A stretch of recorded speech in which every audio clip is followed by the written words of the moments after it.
여러분, 한때 우리나라 유통업계를 그야말로 쥐락펴락했던 거대한 제국이 하나 있었어요. 그리고 그 제국의 중심에는요, 기존의 모든 규칙을 부숴버리고 완전히 새로운 판을 짠 그런 황제 같은 인물이 있었죠.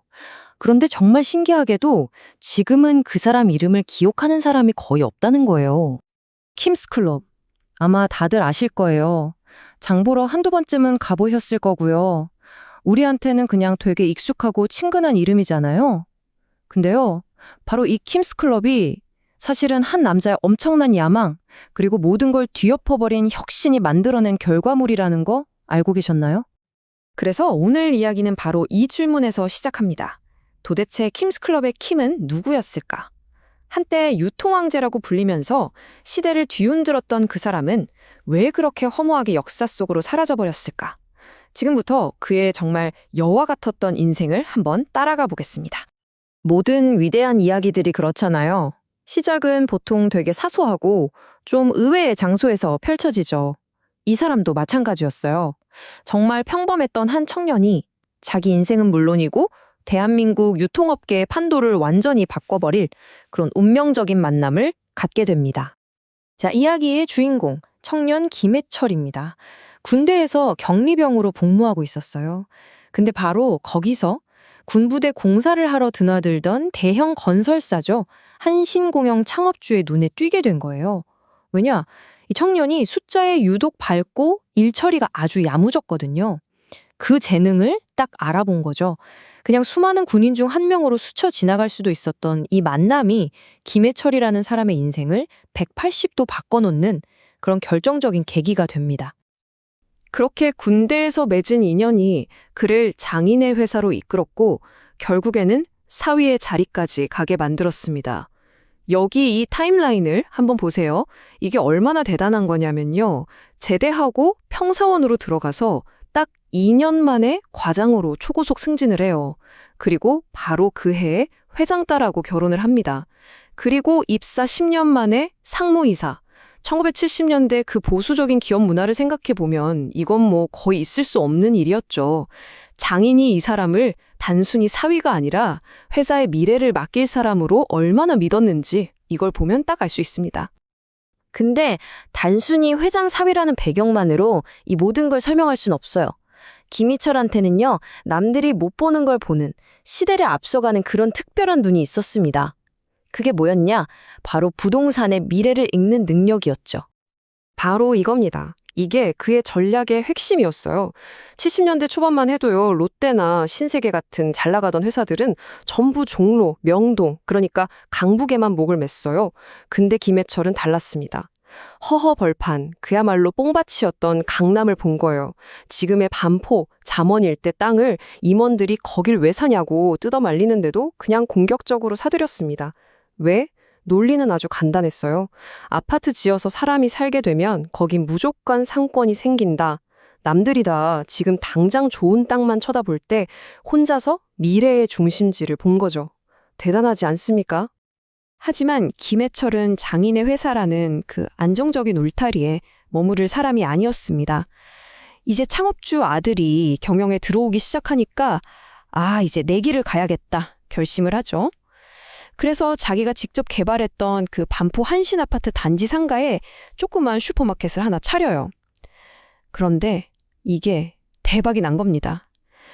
그 성공을 바탕으로 아예 상가 전체를 사들여서 1985년에 드디어 자신의 제국 뉴코아 백화점을 열게 된 거죠. 자, 그런데 이 뉴코아는요, 그냥 흔한 백화점 중 하나가 아니었어요. 김희철은 기존 유통업계가 수십 년 동안 당연하게 여겼던 모든 것들을 말 그대로 그냥 다 부숴버렸습니다. 시장을 완전히 뒤흔들어 놓은 거죠. 그의 경영 철학을 딱 한 단어로 말하면 바로 파괴였습니다. 이 문장 한번 보세요. 삼촌 떡도 싸야 사 먹는다. 이게 당시 뉴코아의 사운이었어요. 진짜 파격적이죠? 아무리 우리 삼촌이 파는 떡이라도 비싸면 안 사 먹는다는 거잖아요. 그러니까 뭐 인정, 의리, 체면 이런 거 다 필요 없고 오직 가격이라는 본질 하나만 보겠다는 그의 아주 냉철한 생각이 그대로 드러나는 대목입니다. 그리고 이 파괴 철학은 아주 구체적인 전략으로 이어집니다. 바로 3대 파괴라고 불리는 건데요. 기존의 백화점들이 되게 점잖게 지키던 모든 규칙들을 그냥 다 깨부수고 시장의 판을 새로 짠 거예요. 자, 하나씩 한번 뜯어볼까요? 첫 번째는 바로 가격 파괴입니다. 이게 그냥 좀 싸게 파는 수준이 아니었어요. 예를 들면 배추값이 엄청나게 올랐을 때 김장 배추 한 포기를 단돈 100원에 팔아버려요. 이건 뭐 손해보고 파는 거죠. 이런 미끼 상품으로 손님들을 그냥 다 끌어모은 겁니다. 다른 가게들한테는 이게 완전 공포였겠죠. 그리고 마침내 이 킴스 클럽을 열어서 싸게 많이 파는 박리담의 전략의 끝을 보여줍니다. 가격만큼은 우리가 최고라는 자신감이 정말 대단했죠. 두 번째는 서열 파괴입니다. 이게 당시 한국 사회에서는 정말 상상도 못할 일이었어요. 그때만 해도 짬이 최고였잖아요. 연공서열. 근데 뉴코아는 그런 거 다 무시했습니다. 학벌, 나이, 경력? 안 봐요. 오로지 실력하고 성과만 봤습니다. 그래서 실제로 30대 고졸 출신이 백화점의 핵심인 본점 부장이 되기도 했어요. 직원들 입장에서는 어땠을까요? 나도 열심히 하면 저렇게 될 수 있구나 하는 엄청난 동기부여가 됐고 회사에 대한 충성심도 당연히 높아졌죠. 회사는 덕분에 아주 빠르고 효율적으로 돌아갔고요. 마지막 세 번째는 관행 파괴입니다. 백화점은 명절에 당연히 쉬는 곳이라는 생각을 깨고 우리나라 최초로 24시간 365일 문을 여는 매장을 만들었어요. 덕분에 밤에 갈 데 없는 젊은이들한테는 심야 데이트 코스로 불리기도 했답니다. 광고도 엄청 파격적이었어요. 지금 보면 아무것도 아니지만 당시에 외국 모델을 썼다고 시민단체에서 불매운동까지 벌일 정도였으니까요. 계속해서 논란을 만들어낸 거죠. 그러니까 좋든 싫든 당시 대한민국에서 제일 핫한 브랜드는 무조건 뉴코아였던 겁니다. 자, 이렇게 파괴라는 무게를 들고 뉴코아는 90년대 중반 정말 무서울 게 없이 성장 가도를 달립니다. 정상을 향해서 그냥 막 질주하는 거죠. 하지만 여러분, 모든 비극에는 전조가 있잖아요.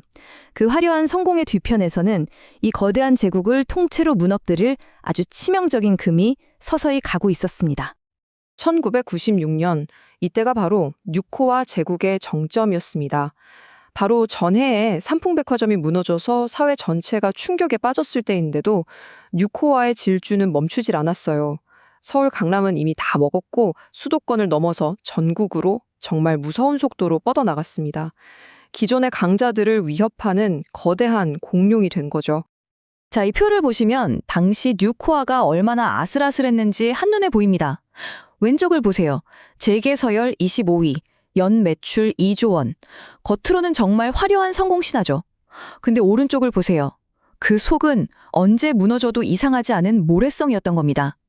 이 모든 성장이 전부 다 자기 돈이 아니라 빚으로 이루어진 거였거든요. 그 결과가 바로 이 비정상적인 부채 비율과 살인적인 업무 강도였습니다. 1000%. 이 숫자 하나가 모든 걸 말해줍니다. 보통 기업의 부채 비율이 200%만 넘어도 위험하다고 하거든요. 근데 1000%가 넘었다. 이건 쉽게 말해서 내 돈 1억 가지고 10억짜리 사업을 하는 거랑 똑같아요. 회사가 그냥 거대한 빚더미 위에서 외줄타기를 하고 있었던 겁니다.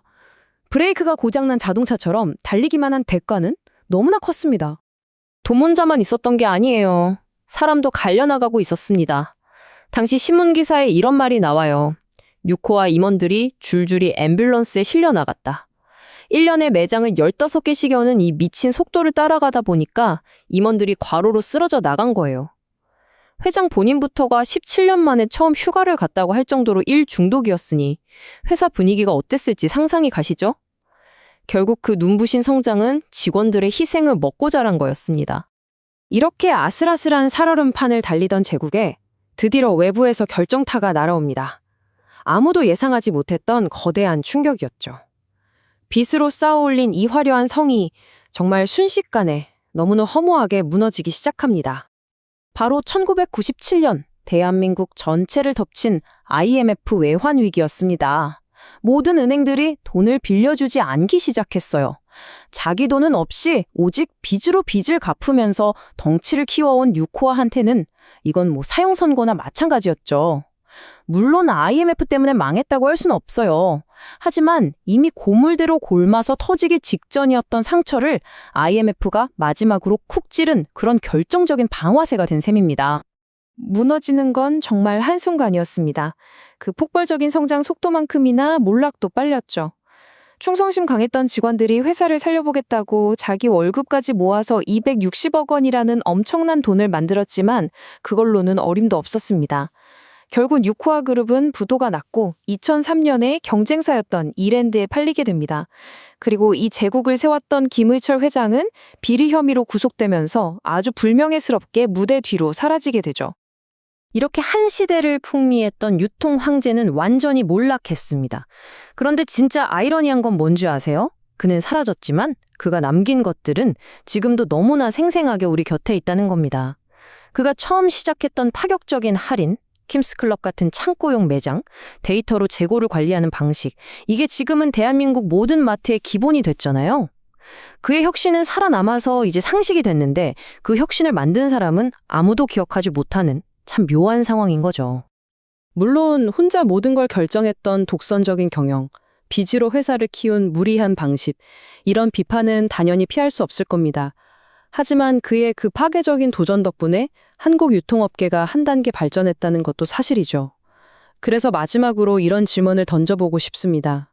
그 뜨거운 야망과 위험한 무모함, 그 아슬아슬한 경계 위에서 만약 그가 끝없이 달리기만 하는 대신 딱 한 번만 멈춰서서 숨을 고를 여유가 있었더라면 과연 지금 유통황제의 운명은 어떻게 달라져 있었을까요?